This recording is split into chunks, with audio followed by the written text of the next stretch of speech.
নমস্কার বন্ধুরা, আমি তোমাদের রঞ্জিত স্যার বলছি।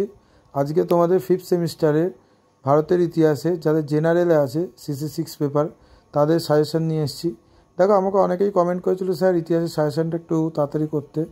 আমি খুব কম করে তোমাদের CC6-এ করেছি। দেখো, আকবরের মানসবদারি প্রথার বৈশিষ্ট্য আলোচনা করো, আকবরের ধর্মনীতি বিশ্লেষণ করো, আকবরের রাজপুত নীতি, এই 3টে কোশ্চেন তোমরা যদি করো, যে কোনো 2টো কোশ্চেন কিন্তু আসবে।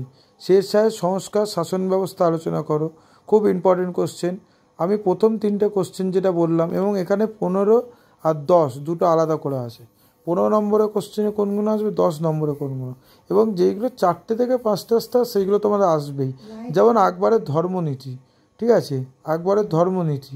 তারপর হচ্ছে শেরশাহ সংস্কার শাসন ব্যবস্থা 15 নম্বরে, ঠিক আছে। এই কোশ্চেনগুলো তোমরা করো, এখন থেকেই তোমরা রেডি করো। তোমাদের পরীক্ষা কিন্তু খুব বেশি দেরি নেই, ঠিক আছে। তোমাদের এই ফেব্রুয়ারি মাসে পরীক্ষা হতে পারে বা জানুয়ারির শেষের দিকে। ভারতের মুঘল সাম্রাজ্যে ভারতের বণিকদের অবদান প্রভাব আলোচনা করো।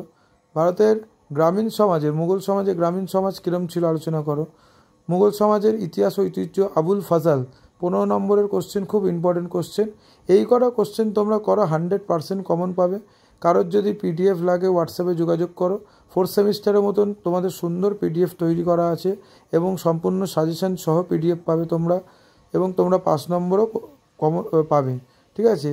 এছাড়া তোমাদের history minor, MN3 MN4 history honours, এছাড়া তোমাদের পলিটিক্যাল সায়েন্স অল সাবজেক্টের কিন্তু সাজেশন আছে, বাংলা, ঠিক আছে। কারোর যদি পারচেস করতে চাও হোয়াটসঅ্যাপ নাম্বারে যোগাযোগ করো, হোয়াটসঅ্যাপ নাম্বার দেওয়া আছে।